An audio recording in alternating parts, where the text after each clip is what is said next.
Oke semuanya, Assalamualaikum warahmatullahi wabarakatuh. Kembali lagi di channel saya, Ahmad Farid Irhamullah. Saya di sini akan mencoba untuk menjelaskan profil dari public speaker Insinyur Jamil Az-Zaini dan menganalisis dari video motivasinya. Oke, kita mulai. Siapa itu Jamil Az-Zaini? Jamil Az-Zaini atau bisa dipanggil sang inspirator sukses mulia. Kenapa? Karena julukan ini diberikan oleh rekan-rekannya yang didasari oleh kepiawaiannya mendorong orang untuk selalu meraih kehidupan yang terbaik, sukses dan mulia. Nah, di sini sudah ada profil Jamil Az-Zaini. Nah, Insinyur Jamil Az-Zaini lahir di Purworejo pada tanggal 9 Agustus 1968. Beliau adalah seorang motivator, penulis, dosen, dan pengusaha Indonesia. Jamil Az-Zaini terlahir dari keluarga miskin di Kabupaten Purworejo, Jawa Tengah, tetapi beliau dibesarkan di Provinsi Lampung. Jamil Az-Zaini merupakan alumnus dari Institut Pertanian Bogor, IPB. Nah, Jamil Az-Zaini juga terlibat dalam berbagai kegiatan sosial menyumbang orang miskin, dan ia pernah aktif selama 12 tahun di Dompet Duafa Republika. Ia juga mendirikan pesantren wirausaha agribisnis Abdurrahman bin Auf secara gratis di Klaten, Jawa Tengah. Nah, di sini sudah ada pendidikan beliau. Beliau adalah seorang magister manajemen Institut Pertanian Bogor dan lulus pada tahun 2003. Lalu beliau juga seorang sarjana Sosial Ekonomi Pertanian Institut Pertanian Bogor pada tahun 1992. Lalu beliau ber-SMA di SMAN Uwai Halim, Bandar Lampung pada tahun 1987. Dan beliau juga bersekolah menengah pertama di Sekolah Tribakti Utama Lampung Selatan pada tahun 1984. Beliau berkarir sebagai CIO Kubik Leadership sejak 2016. Beliau juga seorang direktur Dompet Duafa. Lalu beliau juga seorang founder dari PT Kubik Creation di sisi lain.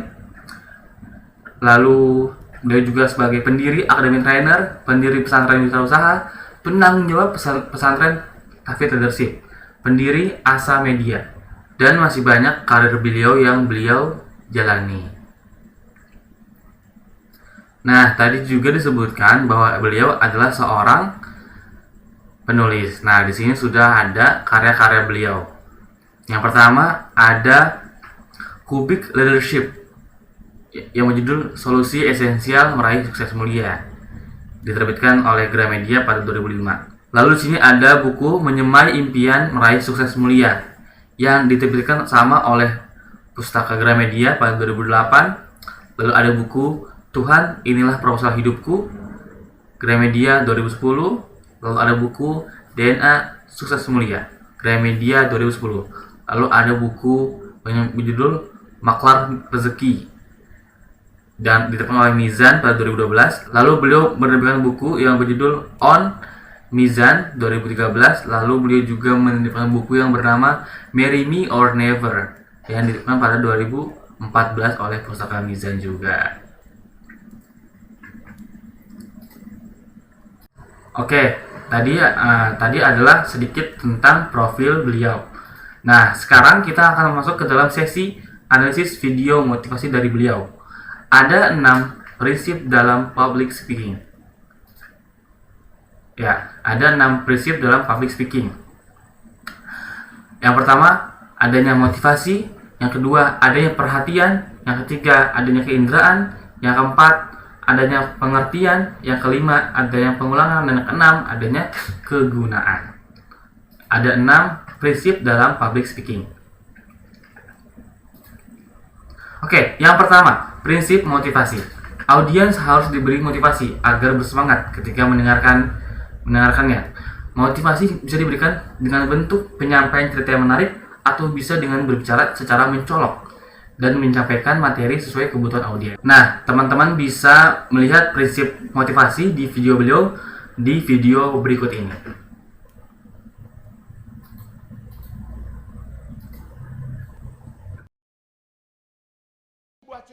Mas, tolong diklik, Mas. Maaf. Ada cerita anak desa kaya dan anak desa miskin. Anak desa yang miskin itu siapa? Jamil Azaini. Saya dulu tinggal di tengah hutan di Lampung. Orang tua saya adalah orang tua termiskin kedua di kampung. Setiap saya tanya, Pak, siapa yang paling miskin? Bapak saya nggak pernah jawab. Baru setelah saya lulus dari IPB saya tanya, Pak, dulu yang paling miskin itu siapa sih Pak di kampung? Bapak saya menjawab, itu Mil, Hamdan ATT. Loh kok bisa begitu? Kan lagunya, aku merasa orang termiskin di dunia. Bapak peringkat kedua. Saya tinggalnya di tengah hutan, kalau mau berangkat sekolah, sepatunya dilepas, diangkat begini. Kenapa? Karena melewati hutan belantara, basah kalau dipakai. Dan kemudian melewati sungai yang tidak ada jembatannya.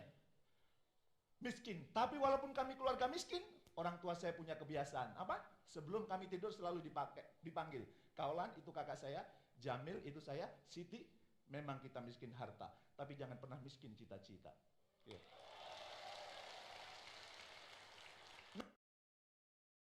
Nah, di potongan video tadi kita sudah melihat bahwa beliau menggunakan prinsip motivasi dalam public speakingnya, yaitu beliau menyampaikan cerita menarik yang terjadi di masa kecil beliau. Nah, jadi itu membuat para audiens bersemangat untuk mendengarkannya. Nah, pada potongan video yang tadi terdapat juga prinsip perhatian. Nah, konon keberhasilan pembicara sangat dipengaruhi oleh bagaimana memanfaatkan 7 detik pertama untuk menarik perhatian audiens. Nah, tadi sang motivator juga ada menceritakan pengalaman pada masa kecilnya. Nah, itu bisa membangkitkan rasa ingin tahu audiens. Nah, itu adalah salah satu dari prinsip perhatian. Seperti itu. Nah, lalu lanjut yang prinsip ketiga, yaitu prinsip keinderaan. Nah, kendaraan adalah menggunakan alat bantu untuk menstimulasi penggunaan panca indera dari audiens seperti proyektor, gambar, video, atau praktek dan simulasi. Jadi di sini membuat panca indera itu menjadi bergerak atau panca inderanya diberikan stimulasi. Nah, dan kita bisa lihat sang motivator menggunakan prinsip ketiga ini di materinya. Oke, kita akan lihat.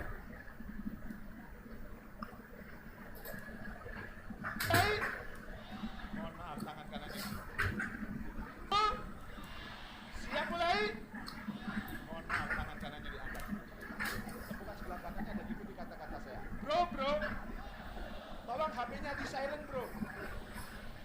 Disimpan. Jangan WhatsApp-an di sini. Apalagi nerima telepon. Tangan kirinya. Bro, thank you ya bro. Kalau lihat saya main HP, jangan sungkan-sungkan. Cubit aja. Gimana kalau selama sesi ini kita buat kesepakatan? Nah, seperti itu teman-teman ya. Jadi beliau menggunakan panca inderanya untuk menstimulasi panca indera para audiens.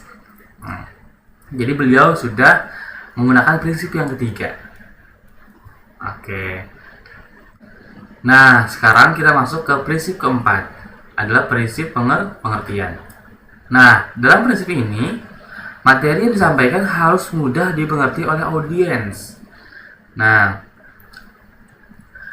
pembicara bisa menggunakan kata-kata yang mudah dipahami dan berbicara secara sistematis.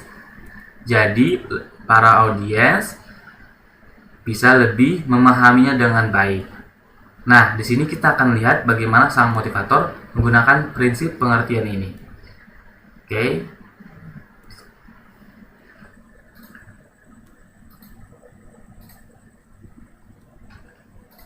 Lanjut. Ya. Yang berikutnya, dream itu juga seperti hiu kecil. Apa hiu kecil? Anda tahu orang Jepang paling suka makan apa? Makan hiu bukan? Makan ikan.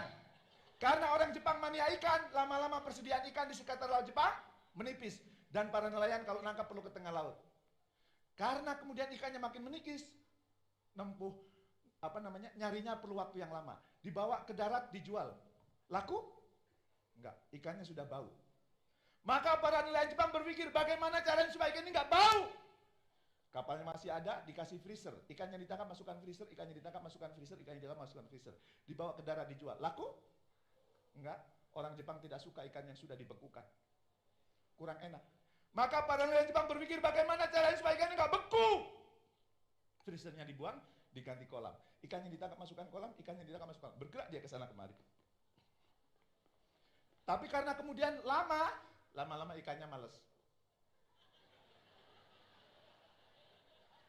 Dibawa ke darat, dijual, laku? Laku tapi harganya murah. Kenapa? Orang Jepang tidak suka ikan yang males. Ikan yang males rasanya nggak legit, ikan yang males rasanya nggak mempur. Maka kemudian para nelayan Jepang berpikir bagaimana caranya supaya ikan ini bergerak. Kolamnya tetap ada, ikan yang ditangkap masukkan kolam, ikan yang ditangkap masukkan kolam, bergerak dia ke sana keluar. Begitu ikan itu sudah mulai malas, nelayan itu melepaskan hiu kecil di dalam kolam itu. Melihat di belakangnya ada hiu, ada hiu lari, ada hiu lari, ada hiu lari. Ya, lari terus. Dan kemudian dibawa ke darat, dijual, laku? Harganya mahal? Kalau Anda harganya ingin mahal, jangan malas, terus bergerak. Dan salah satu yang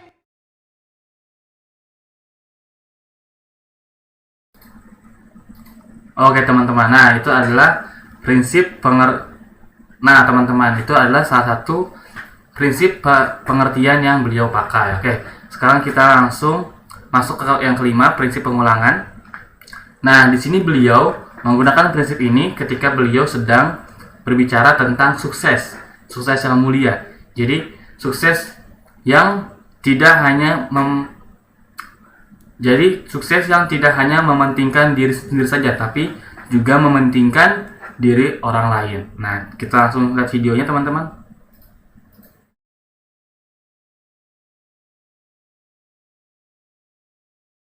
kedudukan Anda naik, omongan Anda didengar orang, cinta Anda dicintai oleh tim Anda, maka itulah sukses.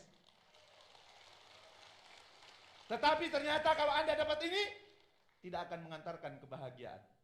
Yang mengantarkan kebahagiaan yang mana? Kalau Anda disertai dengan yang berikutnya, yaitu mulia. Apa yang itu mulia? Harta, tahta, kata, cinta yang sudah Anda peroleh. Jangan lupa dijadikan sumber manfaat buat orang-orang di sekitar kita. Sesungguhnya orang paling mulia di antara kita adalah yang paling banyak memberi manfaat buat orang lain. Sepakat? Setuju? Maka nasihat saya, kalau punya dreamnya kurang. Kalau punya dreamnya gimana kalau ini sekarang menjadi kesepakatan di Milagros? Kalau Oke teman-teman, nah itu adalah video beliau yang menunjukkan bahwa beliau menggunakan prinsip pengulangan pada materi beliau. Oke, nah yang kelima ini prinsip kegunaan. Nah tentunya materi yang sudah beliau bawakan adalah materi yang sudah beliau persiapkan, jadi beliau pasti sudah mempersiapkannya dengan baik. Oke, teman-teman, mungkin itu saja yang bisa saya sampaikan. Kurang lebih mohon maaf jika ada kesalahan kata, ada kekurangan, saya minta maaf. Terima kasih sudah menonton. Saya Ahmad Faris Irhamullah dari Teknologi Informasi kelas TIB 1J Universitas Mulia Balikpapan. Dan dadah semuanya, sampai berjumpa lagi. Assalamualaikum warahmatullahi wabarakatuh.